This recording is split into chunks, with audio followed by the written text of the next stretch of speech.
Bom dia, sétimo ano, tudo bem? Espero que sim. Estamos iniciando em mais uma semana, vamos pedir a Deus, que Ele nos proteja diante de todos esse surto aí que nós estamos tendo, na nossa cidade. Então, que Ele proteja cada um que tem que sair de casa, os familiares de vocês, aqueles que não têm oportunidade de fazer o serviço de casa, pela sua casa e tem que se deslocar, Então, que Deus proteja a cada uma dessas pessoas. E caso alguma coisa ruim aconteça, que Ele conforte o coração aí, e nos dê esperança, nos dê fé por dias melhores. Amém? Amém. Pessoal, nós continuamos, então, o nosso capítulo 19, o engenho, vida, sociedade e trabalho. Hoje, o foco vai ser o trabalho no engenho, a vida de escravizados e livres. Página 97 a 99, tá? Então, como sempre, estejam com o livro em mãos, e vamos acompanhar lá. Na página 97, então, nesse capítulo em si, quando fala lá sobre unidade, o engenho, vida, sociedade e trabalho, Então, nós já falamos um pouquinho sobre como era, o que era o engenho, como aconteceu esse beneficiamento do açúcar, como eram as moradias, a unidade social lá. Foi nossa última aula falando sobre o engenho, sobre a casa grande e sobre a senzala, E agora, para a aula de hoje, então, nós vamos falar sobre o trabalho, a vida dos escravizados e dos livres. E focando um pouquinho ainda na aula passada, quando se falava sobre a sociedade patriarcal, onde o senhor do engenho era o proprietário de terras e até de seres humanos. Era ele quem comandava tudo. Isso a gente fez lá no exercício já, tá? Então, a produção de açúcar, ela envolvia um grande número de pessoas, tá? Tinha engenhos que chegavam a ter até 5.000 moradores. Então, imagina, umas cidades menores aí, Não sei se 4 Pontos tem 5.000 moradores. Tá? Pato, acho que tem um pouquinho mais já. Mas acho que o município de 4 Pontos nem tem 5.000 moradores. Então, imagina só. Um engenho com 5.000 moradores. Prof. viu no trabalho alguns alunos falando sobre a questão da senzala, do engenho e tal. Mas, assim, muitas falas de vocês demonstravam não essa magnitude, não esse tamanho, para o engenho. Acho que não era essa percepção aí que muitos tinham, não, tá? Então, muitas das pessoas que trabalhavam ali eram trabalhadores livres, isso muitos de vocês falaram no trabalho, Então, quem trabalhava lá com artesanato, aqueles que eram especialistas na fabricação de açúcar, então que era a parte mais elaborada, os marceneiros, aqueles que construíam as coisas de madeira, os ferreiros, os comerciantes, os feitores, os capatazes. Então, eram aqueles que prestavam serviços, para o senhor de engenho, ou outros que eram trabalhadores totalmente livres. Aqueles que estavam ali, por exemplo, feitor, capataz e tal, ele estava dentro desse engenho. Mas um comerciante não precisava estar morando dentro desse engenho. Desculpa. Os capatazes, sim. Mas um artesão não necessariamente que estivesse morando dentro desse engenho, tá? Então, seriam aqueles que eram os trabalhadores livres. Porém, a grande maioria dos trabalhadores ou da mão de obra utilizada no engenho era de mão de obra escravizada, eram escravos. Inicialmente, os portugueses vão tentar usar a mão de obra indígena. Mas, né, essa escravização dos indígenas trazia alguns problemas, né? Quando nós vimos lá como foi esse encontro, né, essa imposição cultural, lá nos videozinhos do Brasil 500 anos que vocês assistiram, a gente viu que tiveram alguns problemas aí em relação aos portugueses e aos indígenas. Uma das coisas era as epidemias, tá? Que eram as doenças decorrentes do contato entre os brancos com os indígenas, porque eles não tinham imunidade para aqueles vírus, para aquelas bactérias que os homens brancos tinham. E uma outra questão era as fugas, tá? Eles acabavam fugindo, eles não tinham controle sobre eles e tal. E aí, uma terceira situação era o quê? Que esses indígenas, eles eram protegidos pelos jesuítas, tá? Isso a gente também já estudou. Quando esses jesuítas, a Igreja Católica espalha essa Companhia de Jesus aí, né, pelos novos territórios, com o objetivo, com a missão de catequizar as pessoas que viviam nesse novo mundo. Então, esses jesuítas, eles eram protetores dos indígenas.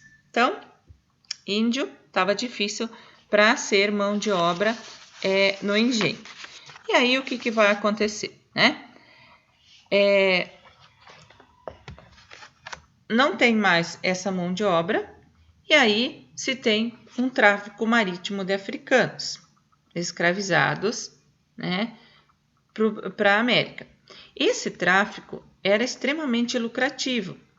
Então, vai fazer o quê? Que o número de africanos trazidos aqui para a colônia aumentou muito a partir da produção açucareira. Tá? Alguns historiadores até acham que em torno de 15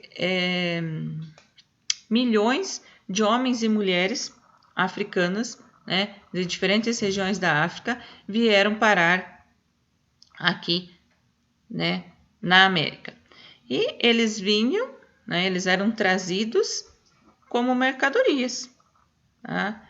Eles eram transportados nos navios negreiros, que a gente também já estudou. Tá? Lá na África, a gente já viu que antes da chegada dos portugueses, lá, dos europeus lá, eles não tinham essa concepção da escravidão em si. Foi a partir desse comércio marítimo rentável que eles começam a... Como é que eu vou dizer? Começam a sequestrar, né, esses africanos, trazendo eles para o litoral e eles sendo, então, vendidos aos comerciantes de escravos. O trabalho dos escravos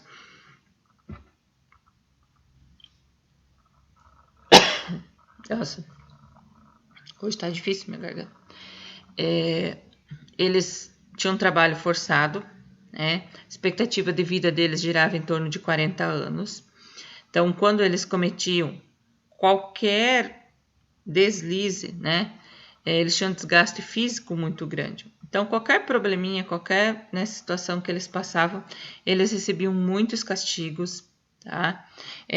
Vocês têm na página 98 ali, né, uma imagem onde o Debré retratou, né, os maus tratos sofridos pelos escravizados.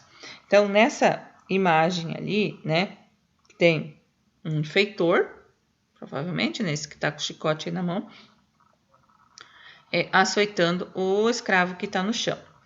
Então, nos relatos aparece o quê? Por exemplo, esse escravo que está aí no chão. Ele tinha que sentar, tá? Tentam, por exemplo, vocês sentarem aí, né? Colocar a mão aqui. Ai, não consegue nem mostrar aqui. Mas, tipo, abraçar os joelhos, né? Com a mão. Assim ele tá ali. Vai colocar a mão por baixo do joelho aqui. Vai ficar, você senta em cima do seu calcanhar, né? Fica crocadinho aí. Senta em cima do calcanhar e aí você abraça as suas pernas. Tá? Aí o que os feitores faziam? Amarravam as mãos e depois pegavam e passavam esse pau aí embaixo do joelho. Ou seja, ele estava com as mãos atadas, ele não conseguia tirar esse pau daí, não conseguia tirar esse pau nessa posição aí, ele não tinha como fugir, tá? Não tinha como se soltar e então recebia os piores castigos em si. Então não era só o fato desses braços aí, né, dessa unidade, desses trabalhadores escravizados serem punidos, né, com pequenas situações. Não, eles eram punidos com castigos bem graves, né? Que nem a prof já falou na última aula para vocês. Da questão desses chicotes terem caquinhos de vidro na ponta, deles terem lâminas na ponta, deles apanharem, ficarem carne viva, então passar água, sal e vinagre. Então imaginam a dor que essas pessoas sentiam, tá? As chances de um escravizado crescer socialmente eram quase inexistentes, tá? Porque ela era uma sociedade bastante excludente, era uma sociedade patriarcal, como a gente já falou na última aula, tá? As mulheres, as pessoas mais pobres, tá? Quem era mulato, quem era negro escravizado, né? Tinha pouquíssimas condições de melhorar de vida. Então, era uma sociedade bem preconceituosa, bem excludente, tá? Na página 99, nós temos lá aplicando o assunto. Então, os braços do canavial, tá?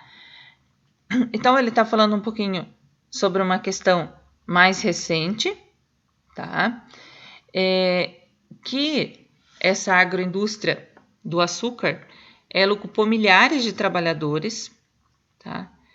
Esses trabalhadores, na maioria, né, num trabalho muito penoso, muito pesado, digamos assim, tá? Eles eram mal pagos para cortar essa cana, para transportar essa cana, tá? Então, no início, esses braços do canavial eram escravos indígenas e depois os africanos, né? Com a abolição da escravatura, politicamente nada mudou em relação ao tipo de trabalho, tá? Nos engenhos nordestinos, pois os ex-escravos eles continuaram trabalhando para esses senhores de engenho, tá? A mando do senhor de engenho. Eles não eram mais escravos, mas eles eram tipo uma servidão, né? E isso era muito mascarado porque o senhor de engenho geralmente era padrinho das crianças do engenho, né? Então era algo como, né, uma relação de compadrio, né, de compadres. E aí, mesmo que o escravo tivesse a sua liberdade, ele continuava ali, tá? Ou seja, então, o fim da escravatura não significou um momento de mudança.